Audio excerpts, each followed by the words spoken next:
সকাল সকাল সব বাবা এসেছে বাজার নিয়ে, আর ইনি ড্রাম নিয়েছে, আর আমার মেয়ের আজকে ড্রয়িং ক্লাস আছে, ড্রয়িংয়ে যাবে। ওর বাবা নিয়ে যাবে ড্রয়িংয়ে। ওষুধ খেয়েছিস? খাওয়ার পরে ওষুধ নেই? ওই যে পায়ে ব্যথা ব্যথা, আর বাবা বাজার নিয়ে এসছে।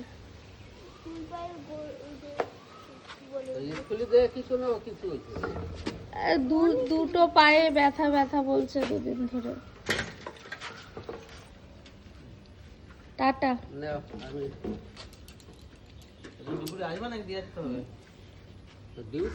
ড্রয়িংয়ে যাচ্ছে বাবা বাড়ছে। এখন আমি একা বিছানা তুলবো। বিছানা তুলে বাবা কি বাজার দিয়ে গেছে সেগুলো দেখি।